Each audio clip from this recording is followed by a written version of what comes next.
Welcome to Beauty Business Matters. I am Susan Routledge, your host, and today is a super special edition because I'm with Sarah Abel. Sarah wrote this book, The Power of Funding in the Hair and Beauty Business. Sarah has staggeringly secured £6 million of free money from the government to help hair and beauty businesses. This journey is phenomenal. She has gone from not even being in our industry to then having a nail business, right the way through to where she is now. And also we discussed quite a lot around her ADHD and how she has used techniques to manage this on her journey of business growth. It's a phenomenal episode and I hope you enjoy it.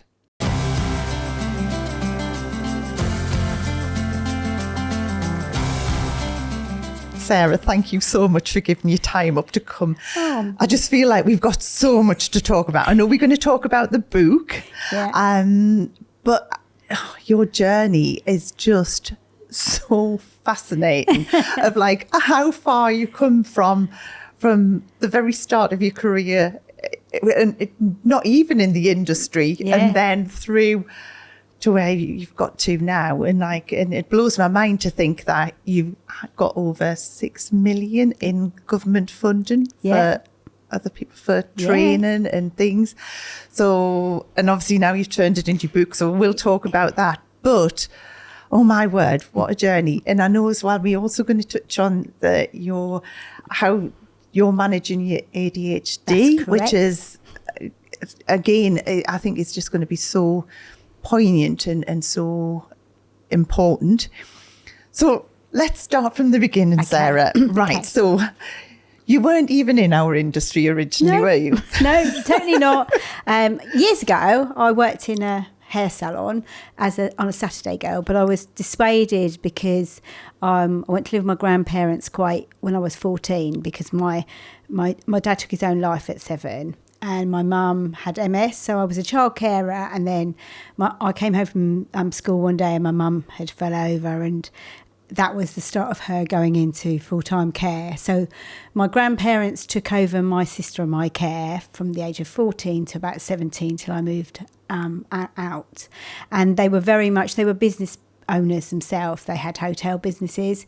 So when I mentioned going in the hair and beauty sector, it was very much frowned upon, as in there's no money in that. That's what you go to if you're not that bright, and actually we want you to go down the nursing route. My dad was exactly the same. It was like, oh, there's no money in that industry kind of thing. I know. And I lost my dad as well. Now I just want to go, there is. Look. Totally. And I do think as well, for me, I've experienced that over and over again since I came back into the industry. And I think now it's about me changing how people look at that. And I can do that through education. And I think I don't know whether that led me to become a training academy. I'm not too sure. I think there was two things for it. I had my salon I bought my salon in 2001, and that was really just because I was working for a cosmetic company.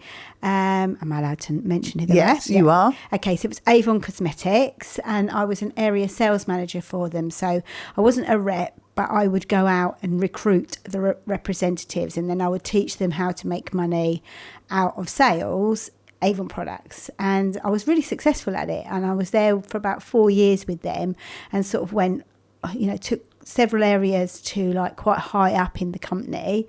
And then it was but I found in corporate, the difference is when I then was approached about becoming a regional manager, which meant me being away from my kids and my husband and my young children. I had quite young children at that time, and I didn't want to do it. I was I didn't get into, I have to go out to work because I can't afford not to work, because both me and my husband had to bring an income in because we didn't have a lot of money. And I think for me, it was I don't want to be away from my children though. And which I did about working for Avon, when it was very flexible, I could work it around them. So it became much more difficult once I'd refused to do what they wanted me to do. Yeah. So I think by the Christmas, which I think this happened in about the 2000s, early 2000, and I just thought, and I think 2001, I walked into a nail place who I had my nails done on a regular basis, and she just said she was moving to Spain, and it was like, okay. And she jokingly actually said to me, do you want to buy a business? And I went, well, how much do you want for it? And that was exactly how my journey in nails, and I'd never done nails in my life, had no idea how to do a set of nails. But what I did know is that the hair and beauty industry attracted me. I was attracted to it. It was like one of those places that I wanted to go into when I was younger, and I was dissuaded. And I had so many different jobs, but never really found my niche. I'd had lots of side hustles as well, so I'd done quite a few businesses on the side, and I always knew I wanted to be in business for myself, but I didn't know what. So the thing is that in some ways it was just that right opportunity at the right time, wasn't it? Kind of thing. And so when you started in that business, see, it would have its own team, did it? And the owner just went off? Or? No. It actually, when I think back to it now, there was one other girl who was self-employed in there, and there was myself. Oh. And that was it. It was two of us. And it was like, and she was really good, and I was really rubbish. Because I just learned, do you know what I mean? So like she saw an opportunity there herself, because obviously I bought this business with this clientele, and then within about 3 to 6 months she'd left, started another business elsewhere. So there was just you? Yeah, and then it was just me. And it was like, I went home and I remember her telling me that she was leaving, and I was thinking, oh my God, how am I going to run this business? Because she had experience in nail services. Being fair to the previous owners, there was like a 3 to 4 month crossover where they had taught me how to do nails. But there was no way at that point in time I was very good at it, because I do think nails is repetition, and you have to do it over and over again to become really good at it. And if I'm honest, Susan, I don't ever think I was fantastic at it. I was okay. Do you know what I mean? But you've got the personality that would just carry it, kind of thing. Because I'm sure clients were coming just to see you, as much as that. I think they did, because I wouldn't let them go either, because I learned that from my sales background. Whereas if they didn't come in I'd do their nails and their nails would fall off, because that's what used to happen at the time. And then I would be on the phone to them saying, and at that time there was no social media, so it was like we were literally I used to paint little things on their nails, which the previous owners had sort of said to me, if you do that, then that's advertising for you, which it really was. And because the name of the actual place was called That Nail Place, people would go, where'd you get your nails done? That Nail Place. So it was quite clever marketing, really, when I think back to it. So people would then just know, and we at that point in time were really well known for nails, as in there wasn't a lot of nail salons in the area at the time. So it was quite a new concept. So it was like acrylic nails were new. In the States it was massive, but over here it was very, very new.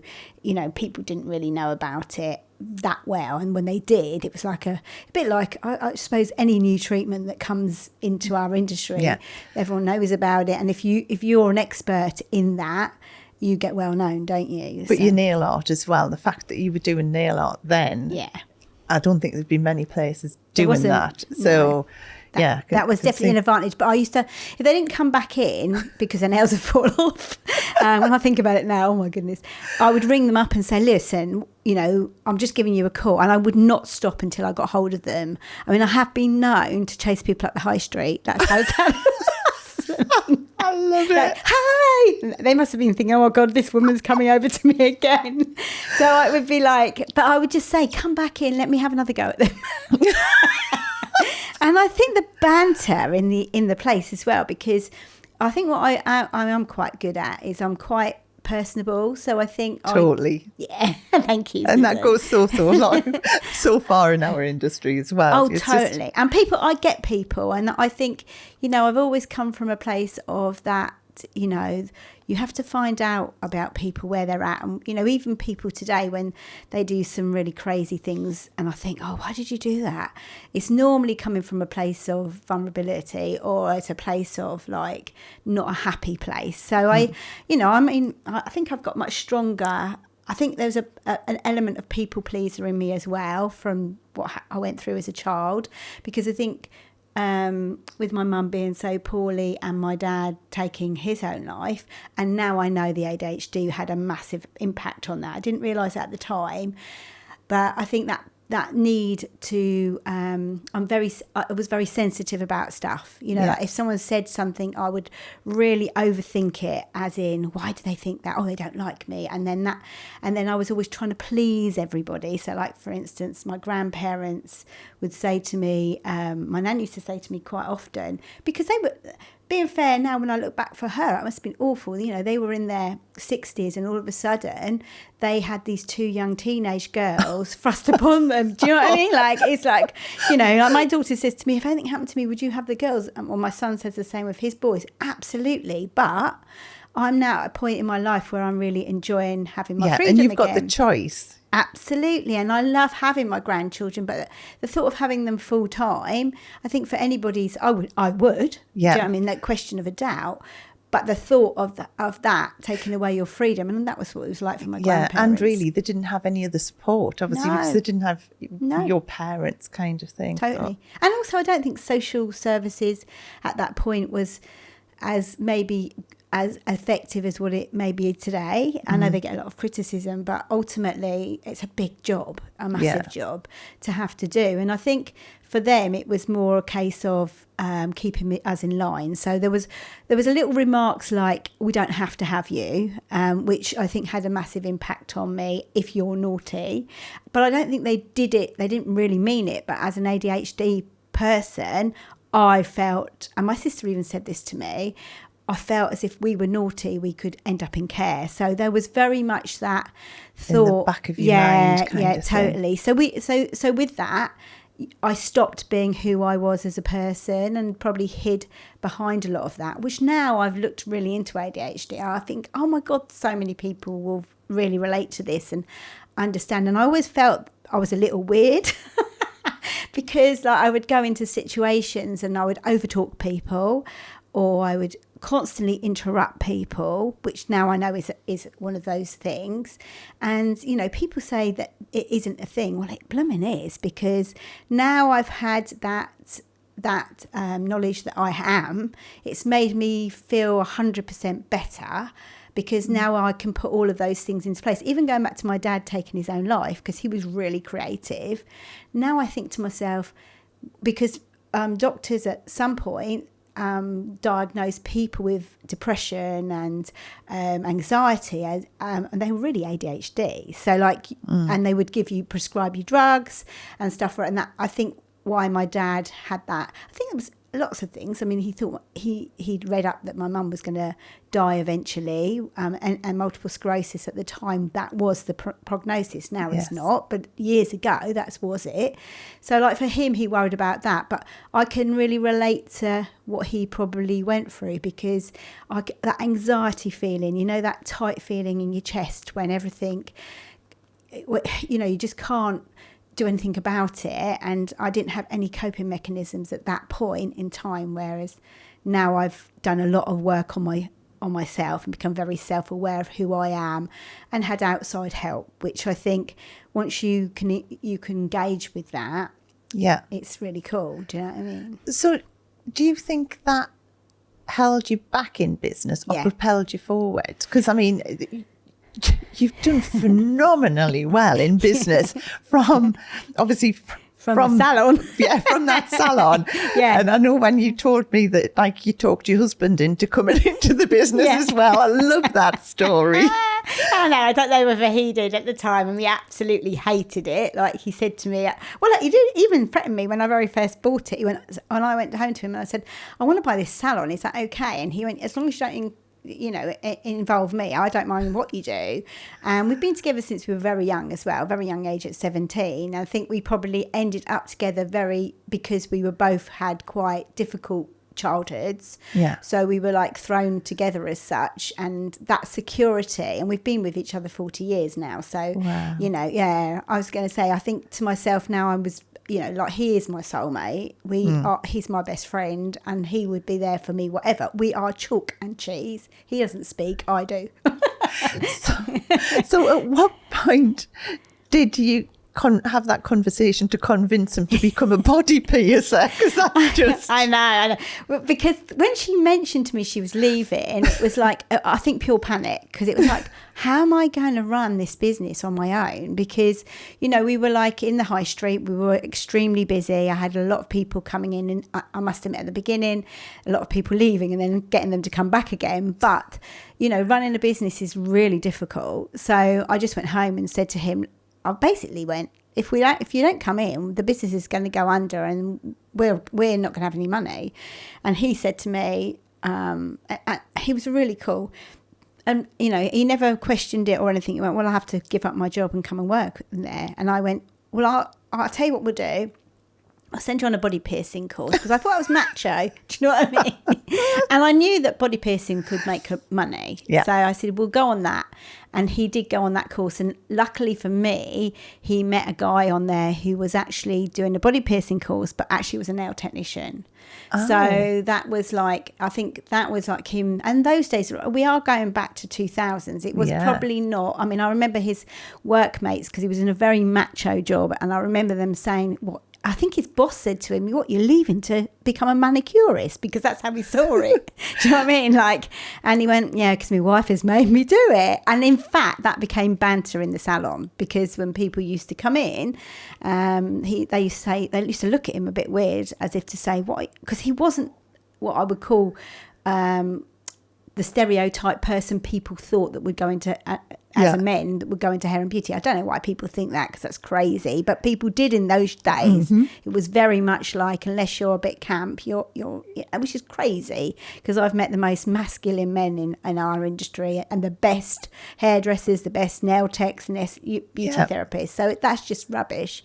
But that's what I'm saying about people's perception of what it was. Totally. And I think that hasn't changed. I think it's changed somewhat, but not massively. Not to the extent it should change. Totally. That's another story. But I think for him, it was more a case of supporting me. And I think the fact that he spoke to this guy, and this guy, we went up and formed a bit of a relationship with them, and they were in London and they were really busy, and we could see how much money could be made in the hair and beauty sector. And it was like, okay, if I come in, I can make this work. And then he just gradually got into the role of actually doing nails as well, because he was so much better than me.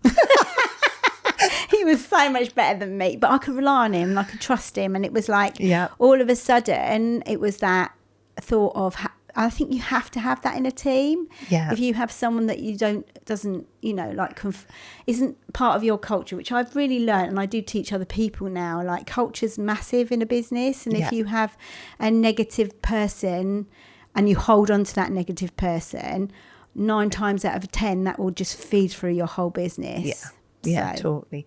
But as well, because it must have been such a novel thing then that everyone would be talking about it. So no wonder your business carried on growing as well. He went through the roof. I mean, it was really funny, because all his mates used to come down, because they would see all the girls down there, and pretty girls. We used to have everything from strippers to air hostess to, do you know what I mean, young, old. It was, and obviously body piercing as well. We used to get a lot of the mums that would bring their girls with them, because like we wouldn't pierce anybody under 16, but if they were 16, they had a parent consent that would come down and do, you know, to say, yeah, I'm happy with that. And I think they felt so safe, because it was a nail and beauty salon rather than, you know, a body piercing place, which nothing wrong with that. But I think there was that perception. And as well, when it's a family business as well, I think you've got that as well, kind of thing. Yeah. Sort of thing. We had some really funny times, because I remember this American lady coming in once, and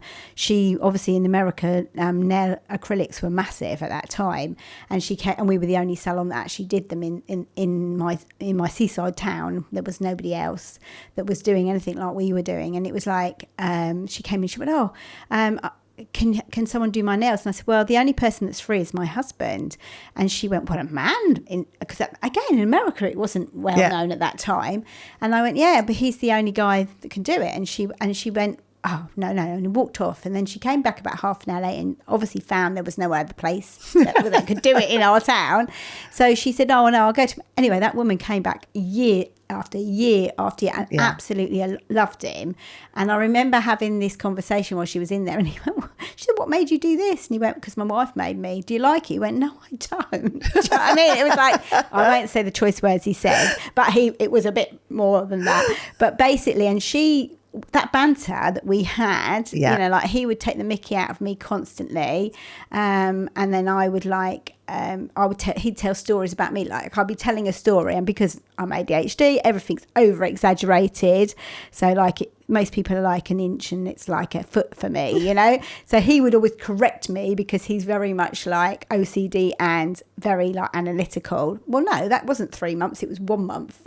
And there was that banter going on between us and people used to like it. And the salon was just absolutely packed. We used to have people literally queuing out the door. And I think that for me was real good, you know, really made that business work. Really So where did you go from there then? Okay, so we grew really quickly, but I found it really hard to recruit people. So I would interview people and they would come in, and being fair, I'd not had any business experience at that point. So if they could do nails, then they were a big tick for me. But there wasn't that many people out there that could do good nails. They would come and they would take hours to do them.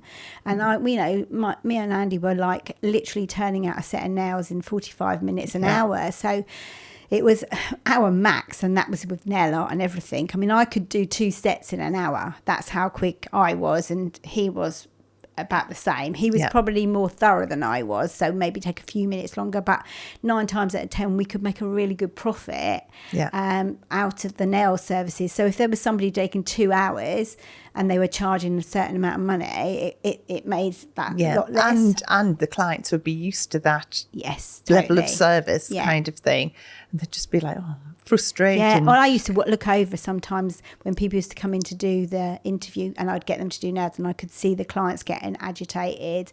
And, there was a couple of ladies I remember having to go back to them afterwards because they'd had these nails at a discount because of. But even then, I think that's probably the biggest mistake a lot of people make when they learn how to do nails. I always think, Jo Tompkins always talks about it. I think she's so cool. But she always says, you know, for the first 10, let the first 10 be free, because the only thing that you need to do is say to them, I want to get pictures of your before and after, and I want you to show them on your social media, because that's getting your advertising out there. And I totally agree with her. And I think that's what we did. And I think that's why we were so successful, because we did it for free when that new person was training to get the speed up, but not just that, to get the experience and the technology. You know, that part of it is so important. And now with social media, you've got to. So I suppose at the end of the day, it was like trying to find really good people was difficult. So then what I found was I would meet people I really liked or not just liked, their personality was amazing. I mean, I've had some real brilliant characters. I mean, some who are still my friends today, who's like, I was at the weekend when I had my birthday, they came to my birthday. They're people that, you know, years ago actually worked in my salon with me, and the banter that they had, and I think that was more important than the actual skill. I could teach the skill. It was just I always think you can teach somebody anything apart from their attitude. Totally. You know, and I always employ on attitude and how that person comes across, kind of thing. Totally. And I think the only times it doesn't work is if you doubt someone, think, can we do something with them? No, normally you can't. But as I say, if they've got that can-do attitude and personality and are personable, then you're halfway there. If not 45, I'd say 45% there. The 15% of training them how to do a set of nails, you know, even to the degree, because I was that person, because I always remember when I was training with the people that had the place before, and I always remember her saying to me, Sarah, why are you filing that way? And I went, I have no idea, I'm just following what you told me. And she went, no, and then she explained what I need. Nails did not come easy for me. I was not a born nail technician. I found it really difficult to do. But one of the things I think for me is I'm so resilient. I'm one of those people that, you know, one of my values is passion for learning. I mean, it's all over all our marketing, everything, because I I know education's the main thing. Once you've got the education behind you, and you can stick at it. I think people don't stick at things long enough for them to work. And I definitely stuck at things long enough to work, you know, to actually make it happen. But if people were to see me now, you know, like, you know, with the amount of money that we've drawn down from the government, not just for myself, but for other people to get into the business, but not just get into the business, to grow their businesses. When I tell them the amount of money that we have had, most people would, you know, they don't see all that time that you had when you didn't have any money, and all the times when you were like sitting on the beach. Oh, I say sit on the beach. That sounds really. One time I was owed so much money from a particular place, and I sat on the beach worried that I wasn't going to pay my staff. And I think people don't see that. They just see the success. The success, yeah. So at what point did you move from there into training? It was in 2008, and that was really because it was again, it's about educating and finding where to get this money from. So I knew there were hair apprenticeships. I thought, well, there must be nail apprenticeships. And I found that there was a nail apprenticeship, but nobody was actually delivering it. Well, it was a minority of people that were actually delivering it. No one in my area. So it was like, how do I bring that into my area? And it was really funny. I went to a party, and there was this guy there who had a hair academy, and I just got chatting to him, and I'd heard of him anyway. And I said, "Oh, you deliver hair apprenticeships, don't you?" And he said, "Yeah." And I went, "How do I get hold of that money?" And that was the whole conversation. And he said to me, he told me what I needed to go out and do. And then I said to him, "Okay, so if I go out and do that, will you give me some?" And he just laughed. And I thought, right, well, I'm going to go and do it. I'm going to go. And so I went and got educated. I went and did my award in education. At that time, I think it was called Petals. And I did my assessor's award, which I think was an A1 at the time.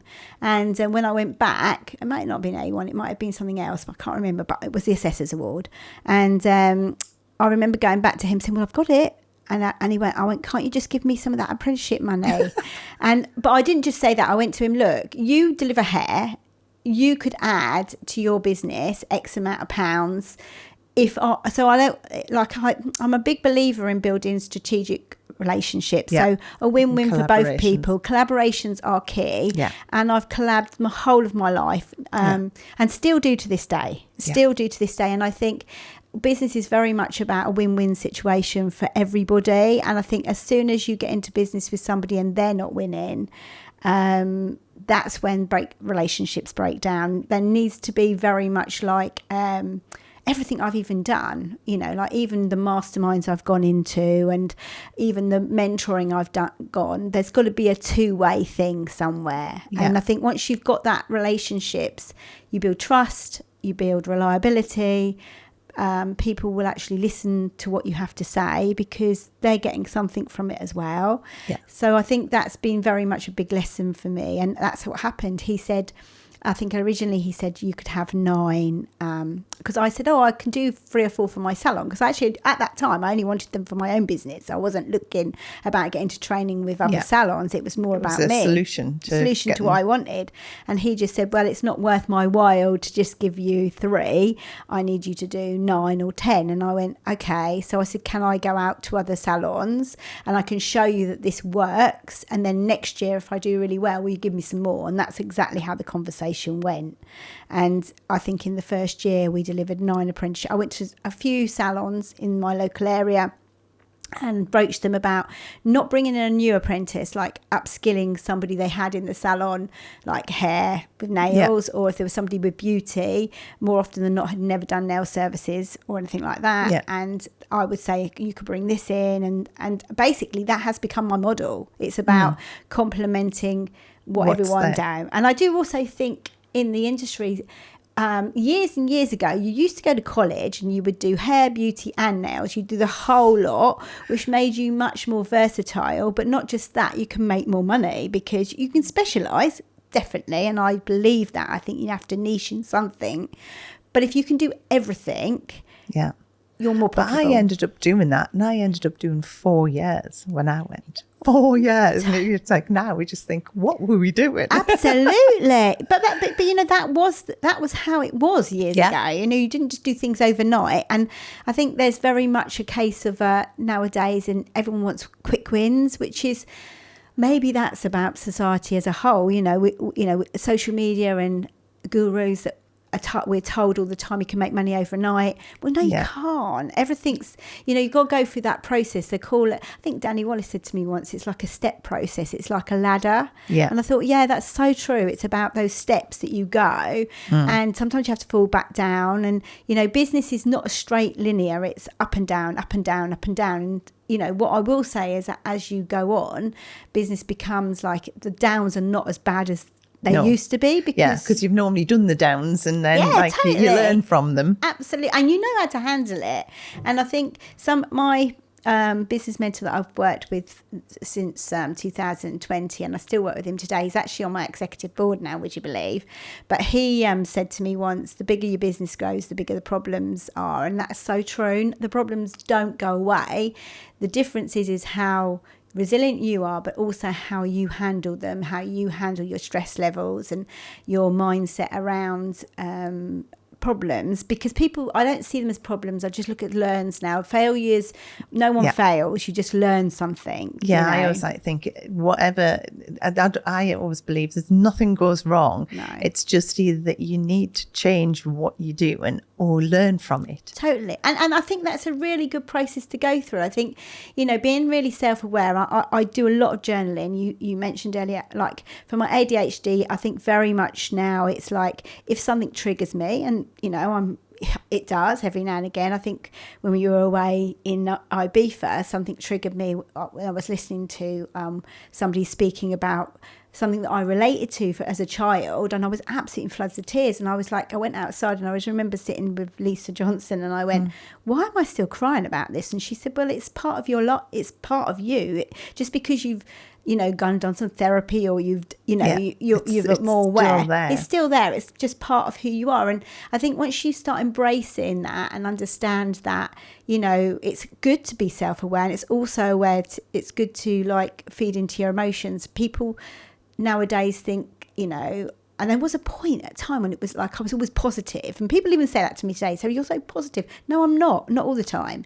There are times when I will go in my bathroom and sit there and have a pity party. Do you know what I mean? Because I've got to do that, because that, you know, that's when you're embracing how you feel, and you have to feel your emotions, because how can you find out about yourself as a person? How can you be self-aware, and how can you develop yourself if you're not, well, why does that make me feel jealous? Why does that make me feel angry? And I think nowadays, I was listening the other week to a book, and it was like saying, you know, what is happy? Happy can be all sorts of different things. You know, there's so many different emotions we have, and we put it all in one box. And, you know, you can't possibly, like some mornings I wake up and I feel really like rubbish. And the reason I feel rubbish is, it's not because anything's happened. It's just I'm having one of them days where I don't want to, I call it my self-care day. So when I get one of those days, I go, right, which I'm in a great position. I can do that now, as in, well, I'm not going to work today. You've turned into a duvet. Yeah.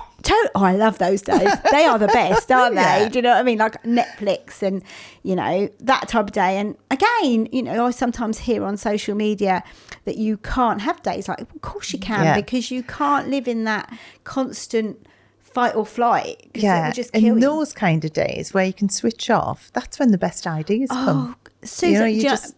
That's why we go on retreats. I go to my husband, I'm going on another retreat. It's because I can do both on that. I can mingle with business earners, and they're the two things I love. But what I have also learned, which is sometimes you don't have to have a reason to do something, whereas I think with ADHD especially, and I do think this is relative to it, is that you feel as if there isn't a purpose for something, then you're not allowed to do it. So but you know, there are days when you want to veg out and do absolutely nothing and eat crisps and biscuits and all the things we're told not to do.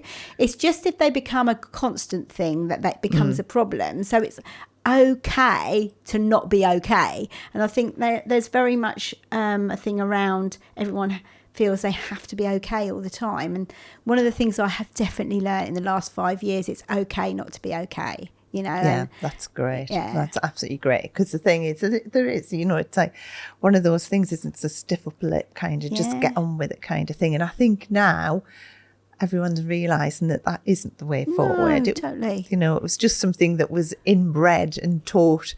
Mindset. From yeah. You know, we were told mindset, which, don't get me wrong, I think there is definitely, even in the book, I've written about a whole chapter about mindset, because I think there's 3 different areas you'll go through. I think there's the entrepreneurial mindset, where you're pivoting and you're becoming resourceful, you're becoming resilient. And then there's a growth mindset, where you go into like strategic thinking, delegating, and also being resourceful. In other words, what I mean by that is like being efficient. So you're looking at everything in your business that works or doesn't work and making it more automation, maybe having better processes and procedures in there. And then I think when you get to like the 7 figures, then you're sort of like into like visionary. So like you're doing more of things like I'm doing today, like coming out and spreading my vision for the future of what I want to do. And also then you've got to be able to communicate that. So you have to have that personal development to be able to communicate that with all sorts of different people. And for whatever society, because we very much put people in boxes, you know, like we forget that there are people from all different walks of life. And maybe that's what ADHD has taught me, is that neurodiverse is okay. You know, it's one of those things that and that's what makes everyone individual. Totally. And I don't think I would be as successful as I am today creatively if I hadn't had that. Yeah. So like my granddaughter's definitely got it, and I'm watching her in her life. And my daughter's really finding it difficult to manage it, because if you're a mum, and my daughter's also got it as well, I can see traits of that in her. And I think because overstimulation is one of the things for ADHD, which I've definitely struggled with. So I have to listen to white noise or music when I work, because if there's too much talk going on around me, my ears will be easily distracted to that, instead of actually listening to what that person's saying. Or I'll be listening, you know, if I'm doing something to do with work, it's like I can only work in like 50-minute cycles, and I have to go out for a walk, have a coffee or a break somewhere. And because I'm also hyper focused when I love something, and business I love, I can sometimes work to stupid hours and then I burn out. So I have to learn. I've had to really learn that. I think it's a good thing anyway for anyone to like have breaks rather than working flat out. Totally. The thing is getting out in some fresh air, even if it's just for 5 minutes, or ring a friend. You know, get on the phone,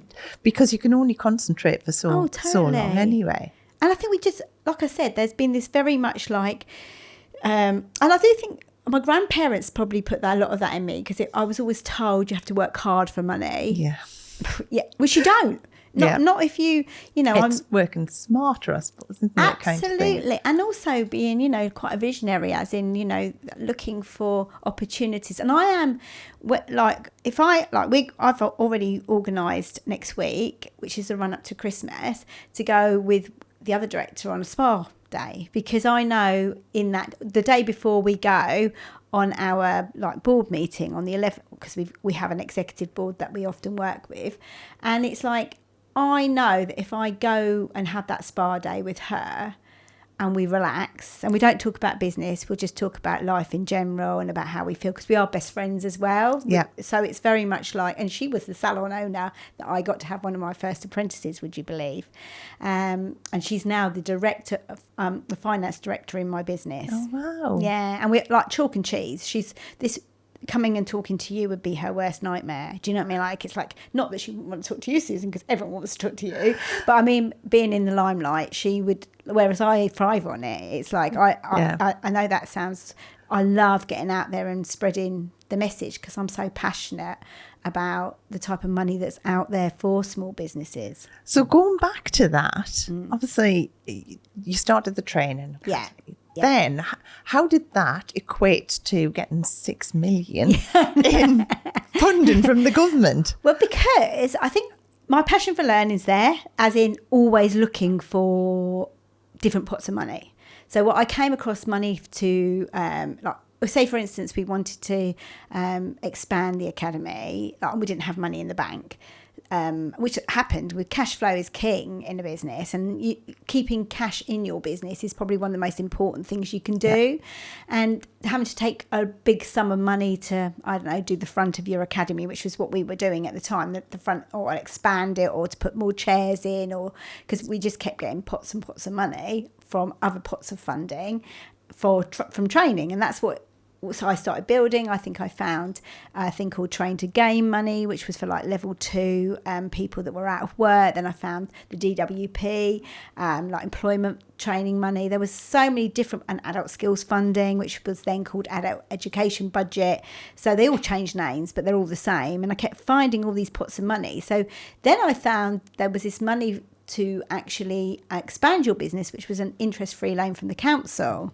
So that was another £50,000 that I found, and then it was another thing. So I think I was very curious, and I would go to a lot of I would do a lot of networking with education people, and they would talk a lot of really, really long, hard words that I used to sit there and think, actually, does that not mean that? But they would put a name to it, and I think, why don't you just speak proper English? Because, you know, but yeah, I think that's when I started thinking, well, there's other people out there that could get access to this money and could grow them. And I think that, you know, they're going back to when I was a child and not having those opportunities was one of the reasons. And you know, like me going into the industry at 38, which I thought actually I was younger than that, I was 36, I think, when I went into the industry and bought the salon, was like, there's people like that out there that want to still do this. And if maybe financially they couldn't afford to do it. So like all of a sudden I could find those options for them.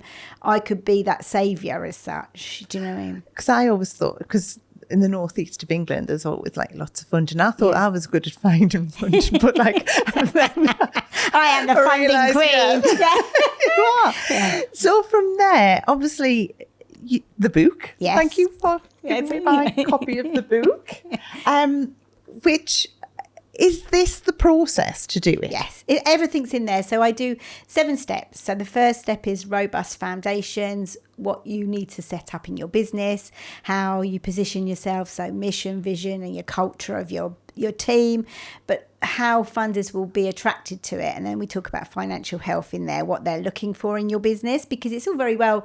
And I've not just got money from the government, I've had investors. So I've had people that have invested money in us. We've had people that, like I said, the local councils that have invested money in us. I've been in front of like a whole, I'm from Kent, so Kent County Council with a load of 25 loads of people in this room, and at that point predominantly men, there was about 2 women, and talking about hair and beauty, and you know there was always that bias towards, you know, they're a bit stupid and they're not that clever.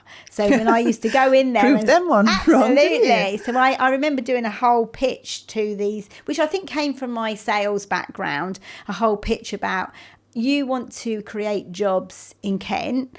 So I'm not just going to create a few jobs for my business. I'm actually going to create numerous jobs, because I'm going to work with salon owners so that they can actually access this money. I'm going to teach them how to do it, and then we're going to increase how many we can have in Kent. So I was very good at seeing the picture of what they wanted. So that covers that. And also then knowing my numbers. I knew my numbers inside out. And that was only because of Julie. It's key. Oh, it's key. I mean, I'm not that good at numbers, if I'm really honest. But Julie, who is my, the finance director, she's taught me a lot of stuff that I need to look at. And she came from a finance background as well, which was brilliant for me because I learned loads from that. And then there was opportunities for funding, which is in there, like the different types of money, forming strategic partnerships with people, not just with colleges but and training providers, but like investors, other people that you can work alongside who you can bring in something you haven't got in your business. Because what I always find is that it's not like I know a lot, they lose the money if they don't spend it, but they don't tell anyone about it. And I know I've run funding events before where because no one knows about it. I think it's the way they talk about it. They talk about, you remember I said earlier on about you go into meetings and they talk of it like they educate you like you're an educator or you're and you're not. You're a small business that, works really long hours and finds the bureaucratic stuff really boring. And actually, I mean, sometimes when I see the paperwork that comes through, I think to myself, oh my God, and it's overwhelming. That's what puts people off, isn't it? Totally. It's overwhelming. That's what I mean. And is that so obviously in the book tells you how to do it, but I know you also do it for salon owners the book came out because I thought, so people used to say to me, Sarah, how do you get funding? And one of the things that there's a process you have to go through. You just don't get given money, you have to go through a process. So I thought I'll break it down into 7 steps, which like I've just said earlier, the R for robust foundations, the O is for opportunities of funding, and then the A is for accreditation and regulated training, which also ups the value of your business, because once you've got accreditations in your business, and that isn't just regulated training, that's things like matrix or investors in people or